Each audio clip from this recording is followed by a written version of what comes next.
Zee TV Telangana news కి స్వాగతం. Bulletin ముందుగా హెడ్లైన్స్ చూద్దాం.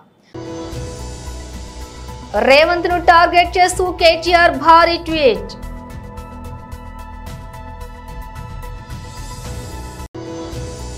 తిరుమల పవిత్రతను కాపాడతామని భక్తులకు హామీ ఇస్తున్న సీఎం నారా చంద్రబాబు నాయుడు. తాడేపల్లిలో వైఎస్ఆర్సీపీ అధ్యక్షులు YS Jagan press meet.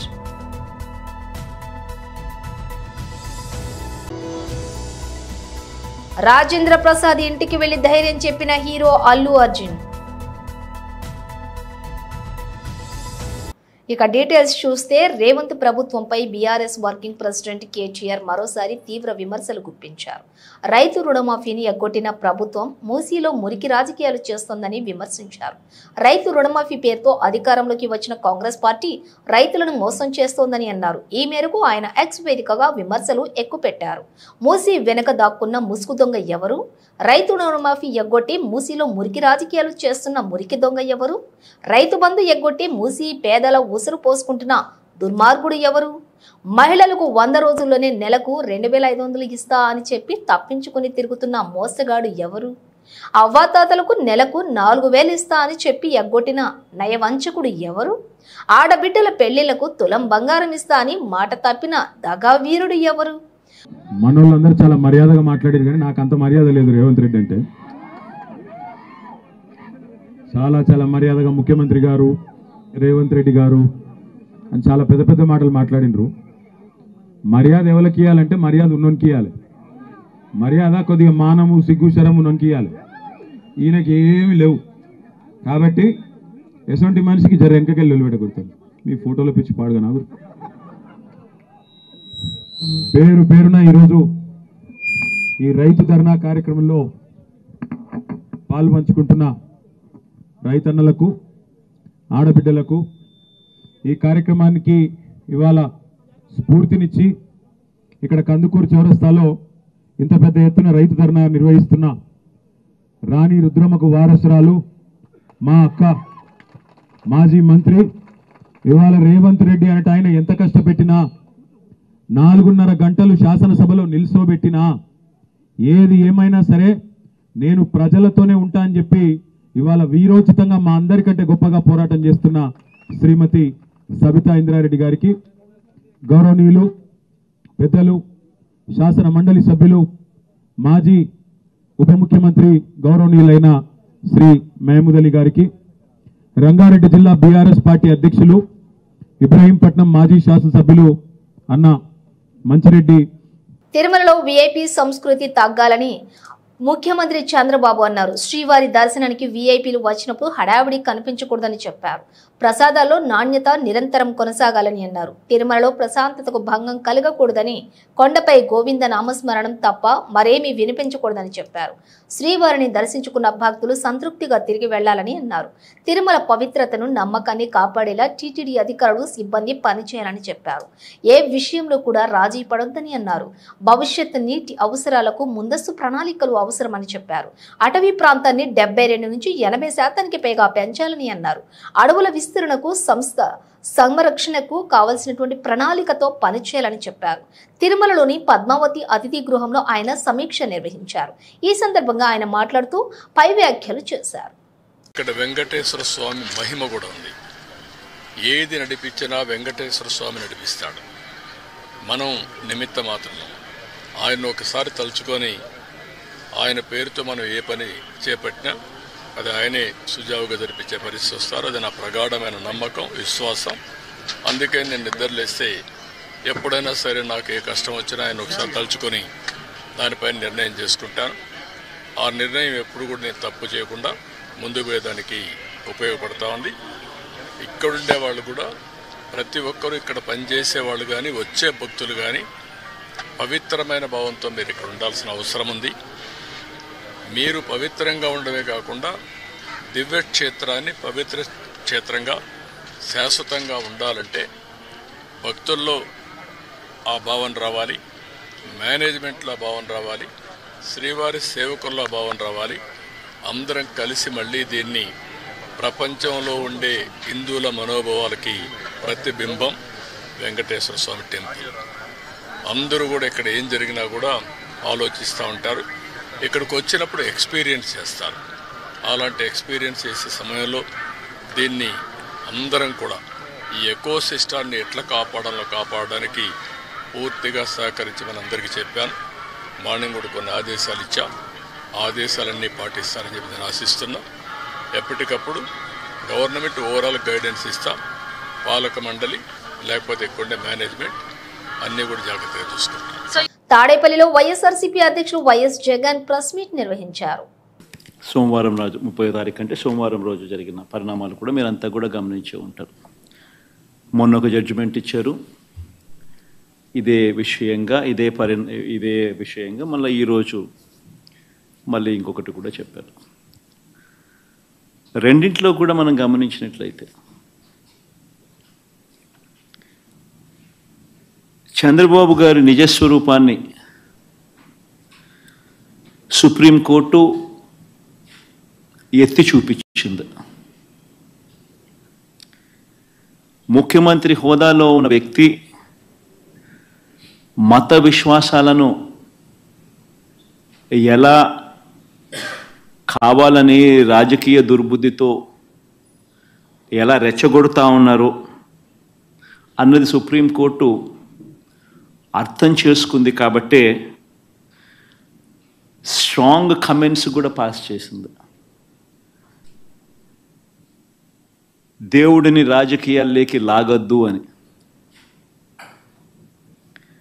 Political డ్రామాలు చేయొద్దు అని స్ట్రాంగ్ కమెంట్స్ కూడా సుప్రీంకోర్టు పాస్ చేసింది. చంద్రబాబు గారు స్వయంగా వేసుకున్న సిట్టును సైతం రద్దు చేసింది. నిజంగా తిరుమల పవిత్రతను, స్వామివారి ప్రసాదం విశిష్టతను నిజంగా రాజకీయ దుర్బుద్ధితో కావాలని అబద్ధాలాడి జంతువుల కొవ్వును సైతం వాడి లడ్డూలు తయారు చేసినట్టుగా, ఆ లడ్డూలను తిన్నట్టుగా, పంచిపెట్టినట్టుగా తిన్నట్టుగా అసత్య ప్రచారంతో ఏదైతే ముఖ్యమంత్రి చంద్రబాబు నాయుడు గారు తిరుమల లడ్డును, వెంకటేశ్వర స్వామి విశిష్టతను, తిరుమల ప్రతిష్టను ఏ రకంగా అయితే తాను అపవిత్రం చేశాడో వాటి అన్నింటికి సంబంధించి గత కొద్ది రోజులుగా సాక్ష్య ఆధారాలతో సహా నేను చూపించడమే కాకుండా కోర్టులు సైతం చంద్రబాబు నాయుడు గారిని మొటిక్కాయలు వేసిన పరిస్థితులు గమనించాం. కోట్లాది మంది భక్తుల విశ్వాసాన్ని, నమ్మకాన్ని దెబ్బతీస్తూ చంద్రబాబు నాయుడు అనే వ్యక్తి ఏ రకంగా తాను పద్ధతి ప్రకారం అబద్ధాలాడాడో, ఆ అబద్ధాలను సైతం అవి అబద్ధాలు అని చెప్పి క్లియర్ కట్గా తెలిపే విషయంగా, తెలిసేట్టుగా సాక్షాత్తు టీటీడీ ఈఓ అంటే చంద్రబాబు నాయుడు గారు తాను ముఖ్యమంత్రి అయిన తర్వాత తానంతటి. ప్రముఖ సినీ నటుడు రాజేంద్ర ప్రసాద్ ఇంట్లో తీవ్ర విషాదం చోటు చేసుకోవటం తెలిసిందే. ఆయన ఏకైక కుమార్తె గాయత్రి ఈ రోజు ఉదయం గుండెపోటుతో మరణించారు. కూతురు మరణంతో రాజేంద్ర ప్రసాద్ తీవ్ర విషాదంలో ఉన్నారు. ఆయన కన్నీరు మున్నీరవుతున్నారు. ఇప్పటికే పలువురు సినీ రంగ ప్రముఖులు, రాజకీయ నాయకులు రాజేంద్ర ప్రసాద్ కు తమ ప్రగాఢ సానుభూతిని తెలియజేశారు. AP deputy CM Pawan Kalyan, hero junior junior NTR తో పాటు పలువురు సినీ రంగ ప్రముఖులు రాజేంద్ర ప్రసాద్ కుమార్తె మరణం తమను ఎంతో కలిచివేసిందని, ఈ బాధ నుండి ఆయన త్వరగా కోలుకోవాలని అన్నారు. ఇక రాజేంద్ర ప్రసాద్ కుమార్తె గాయత్రి హఠాన్ మరణం తనను షాకింగ్ కు గురి చేసిందని అల్లు అర్జున్ స్పందించారు. ఆమె మరణం పట్ల తీవ్ర దిగ్భ్రాంతిని వ్యక్తం చేశారు. ఈ రోజు మధ్యాహ్నం కూకట్పల్లిలోని గాయత్రి ఇంటికి చేరుకున్న అల్లు అర్జున్ ఆమె భౌతిక కాయాన్ని సందర్శించి నివాళులు అర్పించారు. ఆమె ఆత్మకు శాంతి చేకూరాలని ప్రార్థిస్తున్నానని చెప్పారు. రాజేంద్ర ప్రసాద్ కు వారి కుటుంబ సభ్యులకు ధైర్యం చెప్పారు. ఏఐసిసి హెచ్క్యూలో ఆల్కల్ అంబాజీ कांग्रेस पार्टी ब्रीफिंग। आप सभी पत्रकार साथियों को मेरा नमस्कार। साथियों, भारतीय राष्ट्रीय कांग्रेस के अग्रिम संगठन अखिल भारतीय महिला कांग्रेस ने 15 सितंबर को महिला कांग्रेस के स्थापना दिवस पर देशव्यापी सदस्यता अभियान की शुरुआत की। आज ये बताते हुए मुझे बेहद खुशी हो रही है कि मात्र 20 दिनों में देश भर से लगभग 2 लाख बहनों ने ऑनलाइन सदस्यता ग्रहण की। भारतीय राष्ट्रीय कांग्रेस के धर्मनिरपेक्ष, लोकतांत्रिक और संविधान के बचाने की और संविधान में आस्था रखने वाली पार्टी के साथ खड़े होने का फैसला किया है। ये सिलसिला जारी है और ये सिलसिला यूं ही देश की आधी आबादी को राजनीति की धारा में शामिल करने के लिए जारी रहेगा। श्री राहुल गांधी जी की भारत जोड़ो न्याय यात्रा के न्याय के 5 बिंदु में नारी न्याय को प्राथमिकता पर रखा गया। नारी न्याय के तहत देश की आधी आबादी को राजनीतिक न्याय, आर्थिक न्याय और सामाजिक न्याय देने का हमारा वायदा रहा। आज ये दिखाता है कि मात्र 20 दिन में 2 लाख बहनें ऑनलाइन सदस्यता ली। और इस बात को भी बताते हुए मुझे खुशी होती है कि हरियाणा में आज जब मतदान हो रहा है, इन 2 लाख में हरियाणा की भी बहनों ने बढ़ चढ़कर कांग्रेस में अपनी आस्था जताई और उनकी सदस्य बनी है। आज हरियाणा में जहां मतदान हो रहा है, हम भी ये देख रहे थे कि महिलाएं जितनी बढ़ चढ़कर सदस्यता ग्रहण कर रही हैं, उतना ही बढ़ चढ़कर सुबह से हम देख रहे हैं कतारों में हमारी बहनें मतदान के केंद्रों पर पहुंच रही हैं। इन बहनों का यहां तक पहुंचना स्वाभाविक है। एक बड़े बदलाव राजनीति में, हरियाणा में, देश में एक बड़े बदलाव की ओर संकेत करता है। हम जब इन 2 लाख बहनों को मात्र पिछले 20 दिन में मिले, घर घर गए, बात की, तो इनके मुद्दे वही हैं जो हरियाणा में कांग्रेस ने अपनी गारंटी में जिनका जिक्र किया है कि आज देश की आधी आबादी अपनी राजनीतिक में भागीदारी मांग रही है। हरियाणा में मुझे फिर इस बात को बताते हुए खुशी है कि हरियाणा में 90 में से 12 सीट। గుండ్లపోచంపల్లి మున్సిపాలిటీ పరిధిలోని పలు అభివృద్ధి కార్యక్రమాలకు ఈటెల రాజేందర్ శంకుస్థాపన చేశారు. ఇవన్నీ కూడా ఈరోజు కొన్ని ప్రారంభించుకున్నాము, కొన్ని భూమి పూజ చేసినాము. ఏది ఏమైనా నా మేడ్చల్లో 3 కార్పొరేషన్లు, 7 మున్సిపాలిటీలు, 61 గ్రామాలు, ప్రతి గ్రామం కానీ, ప్రతి మున్సిపాలిటీ కానీ, ప్రతి కార్పొరేషన్ కానీ అద్దం లెక్క చేస్తుంది. 61 గ్రామాలలో అసలు రోడ్డు లేని గ్రామం లేదు. అంత అద్భుతంగా చేసినాం. అదే మాదిరిగా మున్సిపాలిటీలలో కూడా ఇప్పుడు ఒక్కొక్క మున్సిపాలిటీ ఇదే గుండ్లపోచంపల్లిలో ఒక్కొక్కరికి 4.5 కోట్ల వర్కులు అయినాయి. ఇప్పటిదాకా 4.5 సంవత్సరాలలో 4.5 కోట్లు. ఒక్కొక్క కౌన్సిలర్ 15 మంది కౌన్సిలర్లు ఉన్నారు. వాళ్ళు బీజేపీలో ఉండని, కాంగ్రెస్లో ఉండని, బీఆర్ఎస్లో ఉండని. రాజకీయాలకు అతీతంగా ఎలక్షన్స్ వచ్చినప్పుడే రాజకీయం, కానీ గెలిచినాక మాత్రం అందరు కౌన్సిలర్లే, ఏ పార్టీలో ఉండని అన్ని కాలనీలు అభివృద్ధి చేస్తాం. ఇప్పుడు మా ఎంపీ గారు కూడా మాట్లాడతారు. మాకు మంచి ఎంపీ గారు కూడా దొరికింది మాకు. మంచి ఇంకా ఆయన కూడా ఢిల్లీకి వెళ్ళి, సెంట్రల్కి వెళ్ళి బాగా ఫండ్స్ తీసుకురావాలని ఆయనను కూడా కోరుతా ఉన్నాం. తెస్తా అని చెప్తున్నాడు. అందరికి కూడా ధన్యవాదాలు.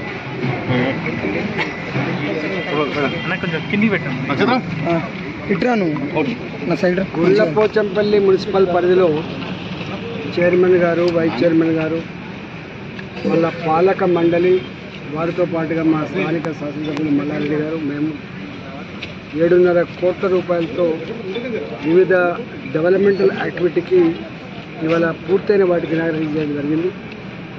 మల్కాజిగిరి పార్లమెంట్ అనేది గతంలో మల్లారెడ్డి గారు రిప్రజెంట్ చేసినారు. దేశంలోనే అతిపెద్ద పార్లమెంటరీ కాన్స్టిట్యూన్సీ కాకుండా ఇదంతా కూడా కొత్తగా అభివృద్ధి చెందుతున్న నగరం ఇది. ఒక మాటలో చెప్పాలంటే న్యూలీ ఎక్స్పాండెడ్ సిటీ. ఇక్కడ డ్రైనేజ్ సమస్య కావచ్చు, డ్రింకింగ్ వాటర్ సమస్య కావచ్చు, రోడ్ల సమస్య కావచ్చు, ఇక్కడ అనేక రకాల ఏ సమస్యలు తెలియవు. ఎంత చేసినా కూడా జరిగినటువంటి నియోజకవర్గం కాబట్టి డెఫినెట్గా రాష్ట్ర ప్రభుత్వం దగ్గర అయితే పెద్ద డబ్బులు లేవు అని చెప్తా ఉన్నారు. ఇలా కేంద్ర ప్రభుత్వ పరంగా కూడా అదేవిధంగా సిఎస్ఆర్, ఇక్కడ పెద్ద ఇండస్ట్రీస్ ఉంటాయి కాబట్టి సిఎస్ఆర్ కింద కూడా డెఫినెట్గా ప్రజల మౌలిక వసతుల కల్పనలో మేమంతా కూడా కలిసికట్టుగా పనిచేసి మల్కాజిగిరి పార్లమెంటరీ నియోజకవర్గంలో ప్రజల సమస్య తీర్చడంలో మేము ముందు భాగానే ఉంటామని చెప్పి తెలియజేస్తాం. హైదరాబాద్ అంటే మనకు మొదట గుర్తొచ్చే చారిత్రాత్మక కట్టడం చార్మినార్. ఆ చార్మినార్ పై ఎక్కిన ఓ వ్యక్తి తాజాగా సాహసపూరిత చర్యకు పాల్పడ్డాడు. చార్మినార్ చివరి అంతస్తులో నిలబడి ప్రమాదకరమైన స్టంట్ చేశాడు. ఒక కిటికీ నుంచి మరో కిటికీని పట్టుకుని డేంజరస్ గా నడిచాడు. అంతడు అలా సాహసం చేయడాన్ని ఎవరో వీడియో తీసి నెట్టెట్ట పెట్టారు. దాంతో ఆ వీడియో కాస్త వైరల్ అయింది. ఇక వీడియో చూసిన నెటిజన్లు ఆ వ్యక్తి ఇలా ప్రమాదకరంగా నడవడంపై ఆగ్రహం కూడా వ్యక్తం చేస్తున్నారు. అయితే అసలు ఆ వ్యక్తి ఎవరు? చివరి అంతస్తు వరకు వెళ్లేందుకు ఎవరు అనుమతిచ్చారు? అలా ప్రమాదకరంగా నడవాల్సిన అవసరం ఏమొచ్చింది? ఇలా రకరకాల ప్రశ్నలు వెల్లువెత్తుతున్నాయి. కాగా ఈ ఘటన స్థానిక పోలీసుల దృష్టికి వెళ్లటంతో వారు స్పందించారు. చార్మినార్ వద్ద నిర్మాణ పనులు జరుగుతున్నాయని, ఆ నిర్మాణ పనులు చేస్తున్న కార్మికుల్లో అతడు ఒక్కరై ఉండొచ్చని అనుమానిస్తున్నారు. కేసు నమోదు చేసుకుని దర్యాప్తు చేస్తున్నట్లుగా పోలీసులు తెలిపారు. ఈ నెల 20న Indian national open memory championship పోటీలు నిర్వహిస్తున్నామని ఇండియన్ మెమరీ స్పోర్ట్స్ కౌన్సిల్ తెలిపింది. ఈ మేరకు సోమాజిగూడ ప్రెస్ క్లబ్ లో ఏర్పాటు చేసిన సమావేశంలో council chief in-charge doctor P Srinivas Kumar మాట్లాడుతూ, హైదరాబాద్ బేగంపేట్ ద మనోహర్ హోటల్లో నిర్వహించే ఈ పోటీలలో 180 మంది పాల్గొంటున్నారని తెలిపారు. 3 దేశాలు, 13 రాష్ట్రాలు, 59 నగరాలలోని 73 పాఠశాలల విద్యార్థులు పాల్గొంటున్నారని అన్నారు. జ్ఞాపక శక్తిలో ప్రతిభావంతులైన వారిని గుర్తించి జాతీయ, అంతర్జాతీయ స్థాయిలో వారికి గుర్తింపు తేవాలన్నదే తమ ప్రధాన ఉద్దేశమని అన్నారు. మెమోరీ స్పోర్ట్స్ ను దేశవ్యాప్తంగా విస్తరించి భారతీయుడు ప్రపంచ మెమోరీ ఛాంపియన్ పొందాలన్నదే తమ యొక్క లక్ష్యమన్నారు. ఈ పోటీలలో గెలుపొందిన విజేతలకు ప్రైజ్ మనీతో పాటుగా అవార్డులను ప్రదానం చేస్తామని తెలిపారు. టైటిల్ స్పాన్సర్షిప్ చేసేందుకు స్పాన్సర్లను ఆహ్వానిస్తున్నామన్నారు.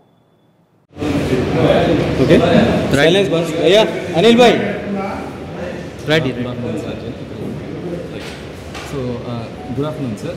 సో నా పేరు డాక్టర్ శ్రీనివాస్ అండి. సో నేను బయోటెక్నాలజీలో PhD చేశాను మన హైదరాబాద్ JNT నుంచి.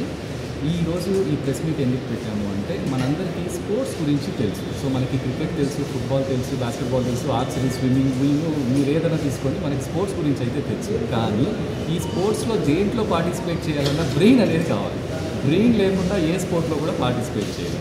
కానీ అలాంటి బ్రెయిన్కి ఒక స్పోర్ట్ ఉందని, సో దాన్ని మెమరీ స్పోర్ట్ అంటారని, ఇలాంటి మెమరీ స్పోర్ట్ అనేది ఒకటి ఉందని చాలామందికి తెలియదు అనమాట. ఈవెన్ నా ఇంట్రడక్షన్లో కూడా ఎందుకు చెప్పానంటే బయోటెక్నాలజీలో PhD చేశాను JNT నుంచి అంటే JNTలో PhD చేసిన నాకే ఇలాంటి స్పోర్ట్ ఉందని తర్వాత తెలిసింది. సో కాబట్టి ఏంటంటే 1991లో ఈ స్పోర్ట్స్ స్టార్ట్ చేశారు సార్. 1991 నుంచి వరల్డ్ వైడ్గా 33 ఇయర్స్ నుంచి ఛాంపియన్షిప్స్ చేస్తున్నారు. మన ఇండియాలో 2009 నుంచి మనం ఛాంపియన్షిప్స్ చేస్తున్నాము. ఈ year 15th national memory championship Hyderabad Begumpet the Manohar హోటల్లో చేస్తున్నాము. ఆ సందర్భంగా ఈ ప్రెస్ మీట్ పెట్టి ఇలాంటి స్పోర్ట్ ఒకటి ఉంది అని చెప్పి అందరికీ తెలియడం కోసం మనం ఈ ప్రెస్ మీట్ పెడుతున్నాము. అలాగే మాకు ఈ ఈవెంట్ని ముందుకు తీసుకెళ్లాలన్నా, అలాగే మన పిల్లల్ని వేరే దేశాలకు తీసుకెళ్ళి పార్టిసిపేట్ చేయించాలన్నా కూడా స్పాన్సర్షిప్స్ అనేది చాలా ఇంపార్టెంట్. సో ఏమైనా స్పాన్సర్స్ ముందుకు వస్తే మేము చేసే పనిని ఇంకొంచెం మంచిగా చేయగలము.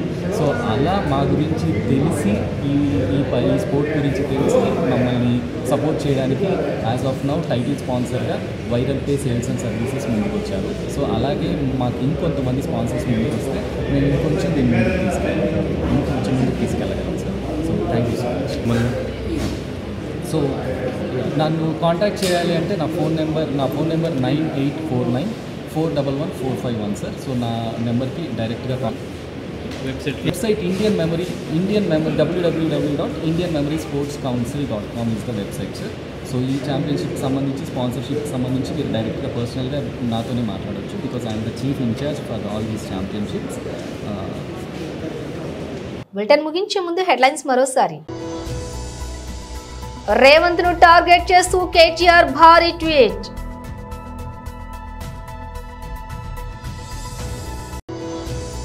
తిరుమల పవిత్రతను కాపాడతామని భక్తులకు హామీ ఇస్తున్న సీఎం నారా చంద్రబాబు నాయుడు.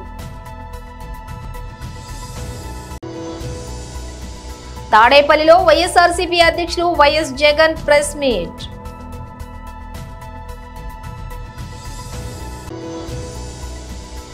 రాజేంద్ర ప్రసాద్ ఇంటికి వెళ్లి ధైర్యం చెప్పిన హీరో అల్లు అర్జున్.